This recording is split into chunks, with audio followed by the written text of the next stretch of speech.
Hello everyone, back again with the continuation of 500 center counter miniatures, otherwise known as the Scandinavian defense.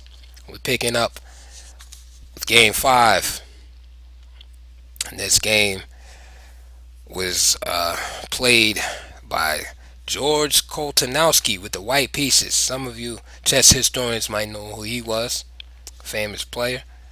And he's playing against an unknown.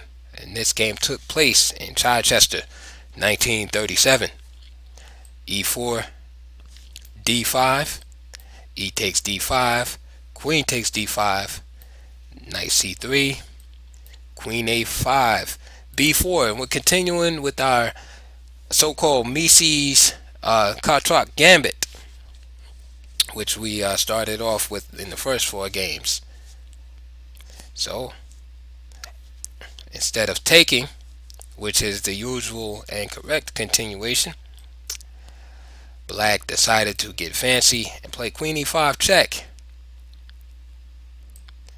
Bishop E2. Downside is that White is developing and Black is not developing, and that usually leads to trouble. C6.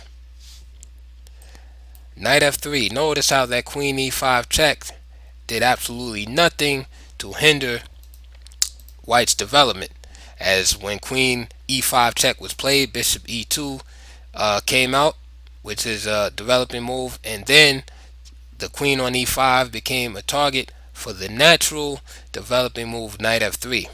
And note so far that the Queen was hit at the beginning with the move Knight C3, which caused the Queen to go to A5, and now it's being hit by Knight F3. So we can say that pretty much three pieces have been developed as a result of the Queen's bad behavior. So after Knight F3, Queen C7. And again, note the development lead of White. Castle.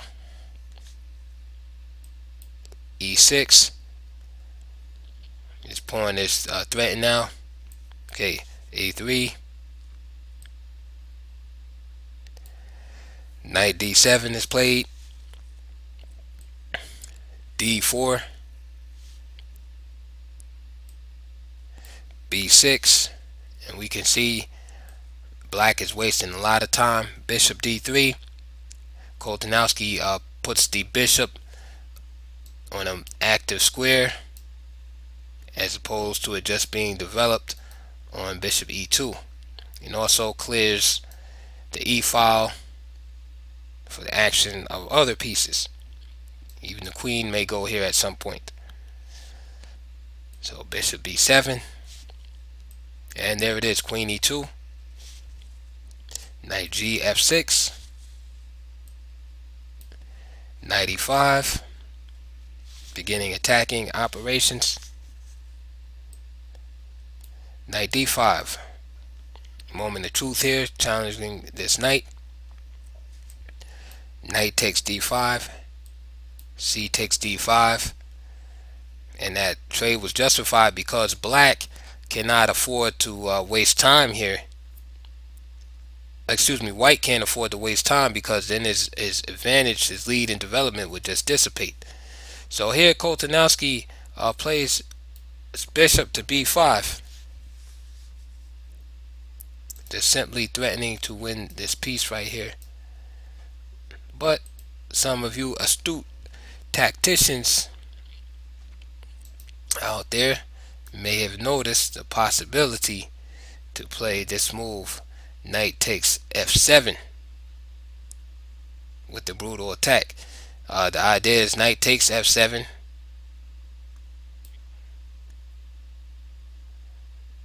Let's go back. Instead of Knight D5, Knight takes F7. King takes F7. And the not so friendly Rook to E1 here. And there's all kind of threats. Queen coming here is, of course, the threat to the pawn. A nice open position. This bishop's going to come here. So that was definitely worth considering. But anyway, Koltanowski played knight takes d5. C takes d5 was played. Bishop b5. Rook d8. Queen f3. Now we're attacking the f7 pawn. f6, a move that you do not want to have to make. And now we see the weakness shows up here on this diagonal. So after queen h5, g6, we see the rook unprotected, and we see familiar themes. Knight takes g6. And of course, if the knight is taken, then the rook gets captured. H takes. Queen takes h8. a6. And black figures he'll just boot the knight out. Remember, this piece is pinned.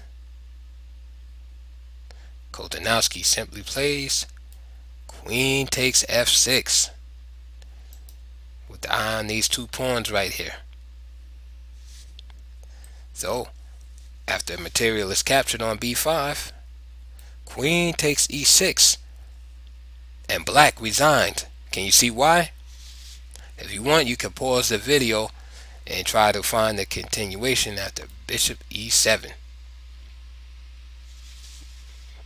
Okay, so after bishop e7, or if bishop e7, then simply queen takes g6. Notice the king is boxed in right here. So it's a simple solution. After king f8, then this bishop joins in, checkmating. Okay, let's go on to our next game.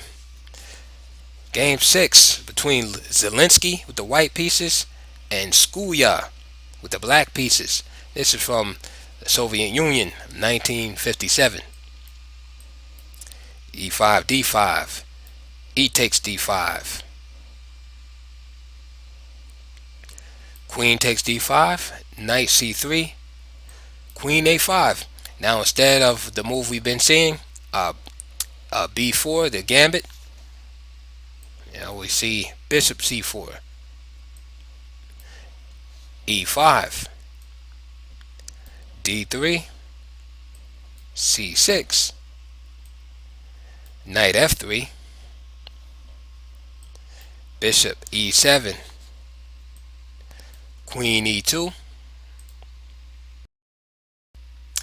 f6. And what's I want to point out real quick is that notice a common theme in the Scandinavian is that when played correctly, black often will fall behind in development, because just from the simple fact of the opening, the nature of the opening itself is that black tends to give time to his opponent. When the queen comes to d5, then white is able to develop easily with knight c3. And usually when the queen goes to a5, later on the bishop d2, and the queen is forced to move several times, which gives white several tempi to develop his pieces. So oftentimes black must be very careful, and that's the particular knock on this opening, and that's why you don't see it too often at grandmaster level, is because it just gives white too much of a free hand right out of the opening, and establishing dominance in the center and having a nice space advantage going into the middle game, which in the hand of somebody that's 2600 would be very hard to neutralize. Sure, at the lower levels, below 2300, yeah, you can play Scandinavian and catch your opponent in some traps and stuff like that. But in the higher levels, it's difficult to maintain black's position, and that's why you don't really see it too often. There are a couple of specialists in on the black side, There's always a grandmaster that will specialize in a variation that's considered slightly dubious. And I think for the black side in Scandinavian, there's a grandmaster named Tiviakov. So if you're interested in playing the black side, check his games out. Um, uh, his name is spelled Tiviakov, Tiviakov, and he's known for playing Scandinavian. And I think another grandmaster is Solskis, Sulskis, who also specializes in a variation of the Scandinavian with black. Okay, let's continue on. So f6 was played. H3 was played here, which is okay. It's kind of a waste of time. Bishop d2 could have just been played. Okay, but okay, h3, bishop b4, little suspect, moving the piece again. But black probably was thinking, well, where am I going to bring this knight? If I bring him here, he'll snatch him off with the bishop on c1. So he decides to move with the threat. But it's not a legit threat because bishop just simply develops. Okay, so now, like I said, knight e7 is played. Castle. And white is definitely better, if not almost winning. There's a lot of weaknesses in the light square region. Bishop f5, a3. This is called asking the bishop the question. Now that you put yourself on b4, what are you going to do? Bishop moves again. More time is consumed. Notice too, these two pieces are not protected too well. The bishop on f5 has one protector, and the bishop on d6 has none at all. d4 is played. E takes d4. And remember what I said earlier about the position of the bishop in relation to the queen on a5. So after the natural capture, c takes d4. Knight b5 is played. Now remember how I said this piece was unprotected. So now you have an attack on the bishop. Attack from the bishop on the queen on a5. And you have an attack on the bishop on d6. So of course the only natural move is to play queen d8. Therefore you keep material. So now this knight just comes to d4, hitting this piece. Now remember I said that this bishop on f5 was protected by the knight. Well, now it's not protected because there's a pin here. Now that the center has been open, there's a pin here, and now this piece is unprotected. So now queen d7 is played. Now this queen is working overtime. Rook fe1 is played, just piling up. King d8. Bishop a5 check. b6. Bishop b4. c5. Employing tactics from an inferior position usually does not work out too good. Knight takes f5 is taken. Queen takes f5. Looking mighty dubious at this point. Again, this piece is left neglected. Now the bishop is attacked and pinned by this rook. Therefore this piece is now vulnerable. So king c7. And now it's just a matter of finding a decent move to make the position fall apart. One of them is just simply knight d4. Attacking this piece right here. And if capture, then again the bishop's status as being hardly protected gets exposed. But instead, White found another move that's great, just simply removing the defender of this knight right here, and he doesn't capture. Instead, he now decides to develop, but it's pretty late in the game for that, and White just simply played bishop e6, threatening to bring the rook here and attacking the bishop. And that was it.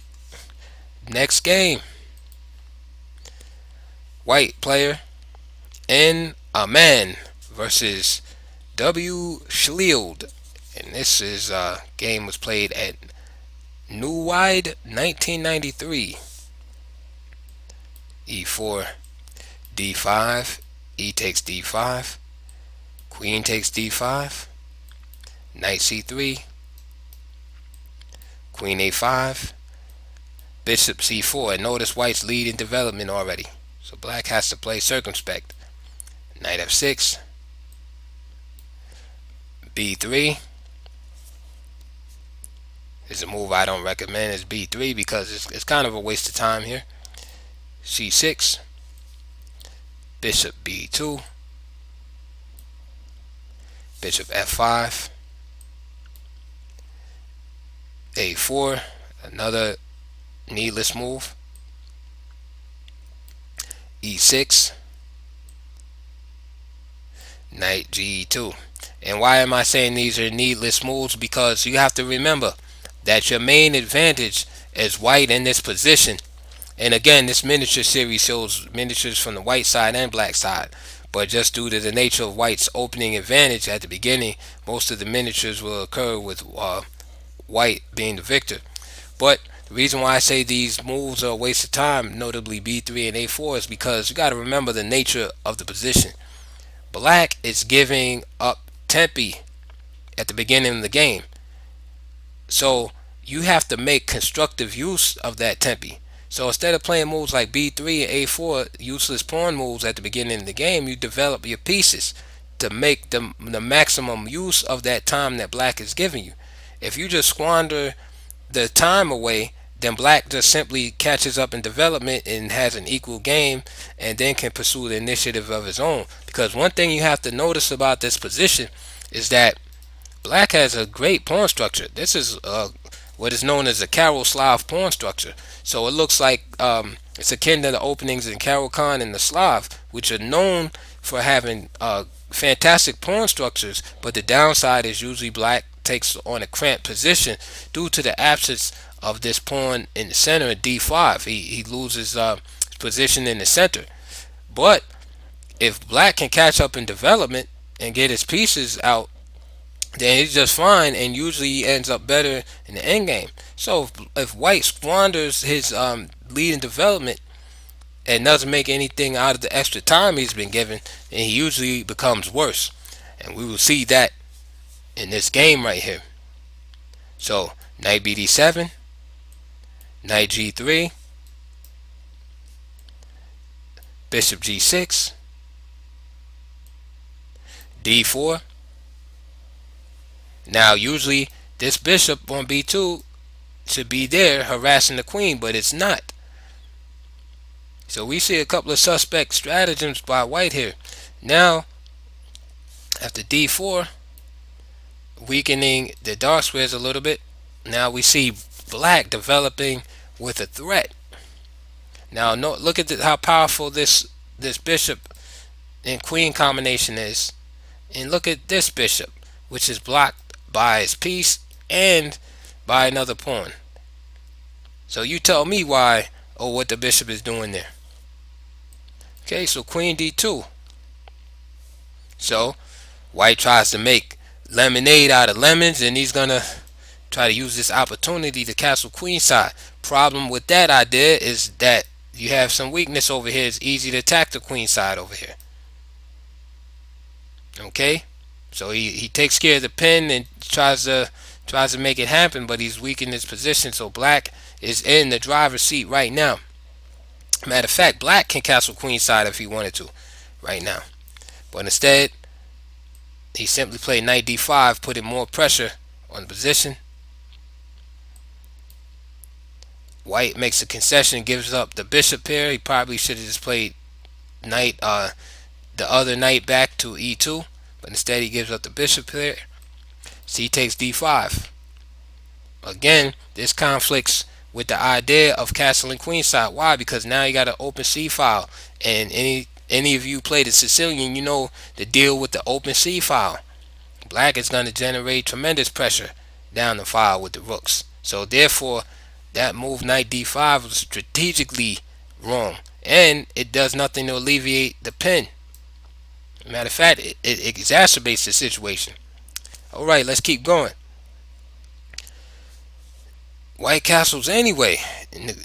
He should have castled kingside, if anything. He castles right into it. Bong! Rook c8. So now what's going on? Knight g2, last hope. Black simply castles. Black has a great game going on here. You can tell who wins this one. Queen e3 gets out of the pin. Simple plan, doubling up the rooks, because here's the problem is that even if the knight on c3 gets out the way, you got problems down c2. So after queen e3, rook c7, f4. We don't know what's going on with f4. Rook fc8. King d2. Evacuation plans have been made. Knight f6. That's all kind of pressure. This is just brutal. And he goes back. King c1. Bishop takes c3. Bishop takes c3. And this bishop meets an inglorious ending. After rook takes c3. Knight takes c3. Rook takes c3 with all kind of threats. And guess what? Black won the game and white resigned for a change. Alright, let's do another one. Game number 8 between Posinger and Schmindel. And this was played at Staatsliga 1993. e4, d5, e takes d5, queen takes d5, knight c3, gaining time. Bishop c4, using the time. Nothing wrong with it. Nothing wrong with developing. Another decent move is knight f3. Knight f6. d3. Respectable move. Allows the bishop to come out somewhere. Right? As long as you understand what's going on, use your time. Understand that black is giving you time, so use it. d4 could have been played, but d3 is respectable. So c6. This move is usually required at some point due to the fact that there's usually fork tactics here if c6 is not played, because normally, I mean, black would love to have his knight on c6, but a lot of times he's not able to do that in this line. So after d3, c6, bishop d2, there's that x-ray we were talking about. Bishop g4. This move is a little suspect. The idea is to try to hinder white's knight from going to a natural square and get him to slightly weaken his king side. But again, it wastes more time. f3, bishop h5, queen e2. And now you see white's plan is real simple. Castle queen side. These pawns are going up like that. And now we see f3 works. The only problem he has right now is how to develop this knight here. So queen e2, knight bd7, g4, bishop g6, f4, with the idea of trapping in the bishop. He plays h6. He should have played e6, because now the bishop gets shut out of the game. Bishop h7, and then the ultimate disrespect, knight b7, knight b5, attacking the queen. And what else is being attacked? Because I know some of you are out there like, what? He just moves back to queen d8. The problem is then this knight comes here, and it's mate. That's brutal, right? That is brutal. So you can say, well, okay, what if he just goes here? Queen b6 must be okay. Well, the problem is then you start losing a lot of material after knight d6 check. And just note the pin here. And we got checks going on. And that's why white resigned. Okay, I'm having a lot of fun. Let's do another one. Game 9. White pieces M. Daya versus L. Sepulveda. And this game is from Bratislava, 1993. E4, D5, E takes D5, Queen takes D5, Knight C3, Queen A5, Bishop C4, Knight F6, there's D3 again, E5, H3, not entirely necessary, C6, Knight F3, Bishop E7,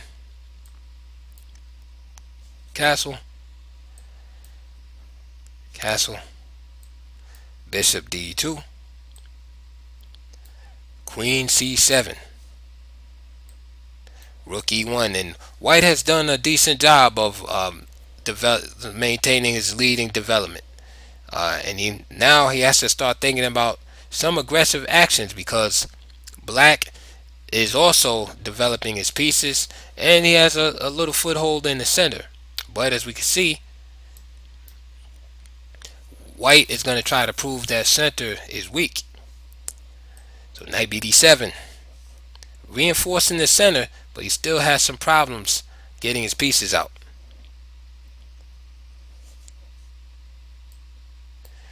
A3, H6, Knight E4,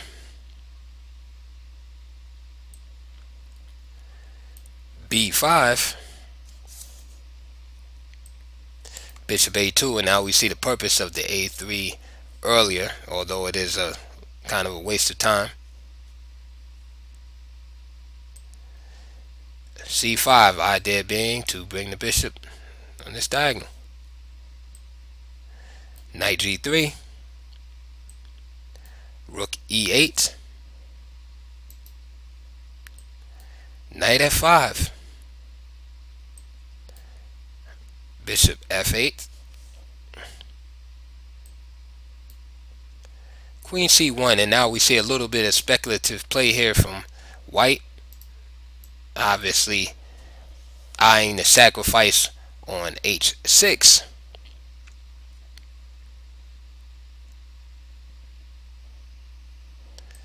Knight B6, and of course he wants to take this piece, but this is why White played Queen C1 in the first place, so that he could play Knight takes H6. Let's just go back real quick.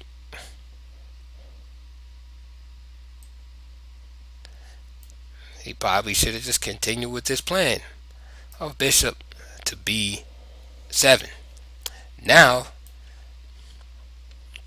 if a move like knight takes H6, G takes H6, bishop takes, and then removing the important piece, bishop takes F3, G takes F3, because that knight wants to jump to G5 at some point.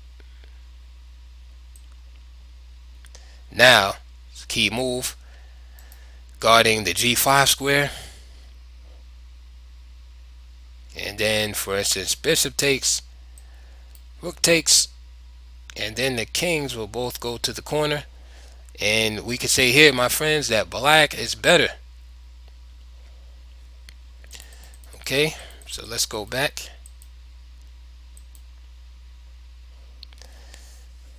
Knight b6 was played.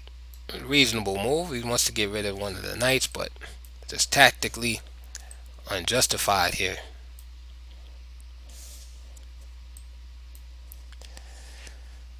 Bishop takes h6. And now with the bishop here, this knight reigns supreme.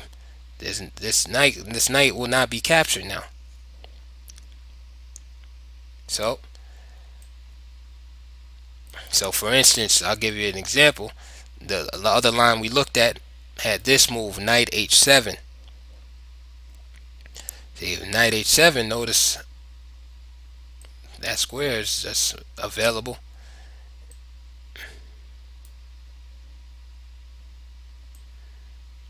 I'm sorry, not that square, because the knight would capture here. But after queen h5, I don't know. I'm trying to find some kind of constructive move for black.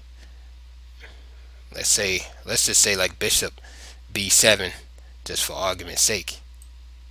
See, then you have this square being useful. So knight g5 threatening here, and let's say queen takes, knight takes, queen takes g5 check, king h7, queen h5, king g8,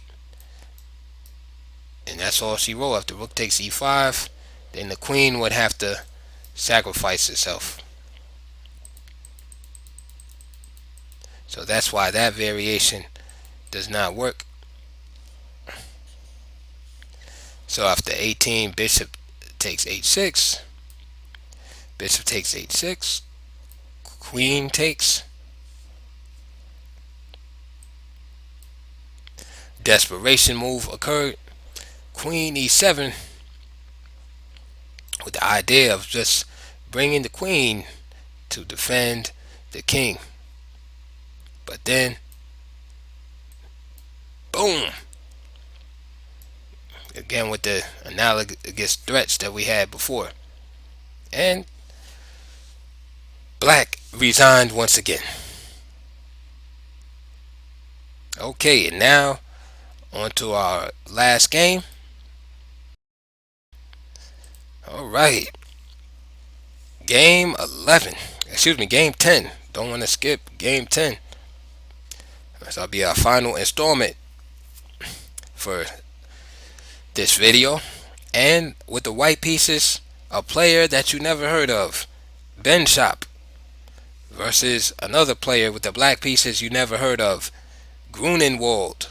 This game was played in a place you have heard of, Yerevan, 1996. e4, d5, e takes d5, queen takes d5. And don't worry guys, we will be getting to the variation where knight f6 is played, but that's later on. Knight c3, queen a5, bishop c4, knight f6, d3, bishop f5, bishop d2,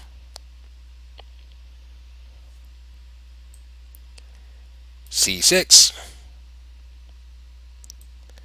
queen e2, knight bd7, and just for the record, e6 has to be played. But knight bd7 was played, and knight b5, variation that we looked at in the last game, actually occurred in this game, with the idea of knight coming to d6 check, and with going to f7. And note that the bishop is attacking the queen.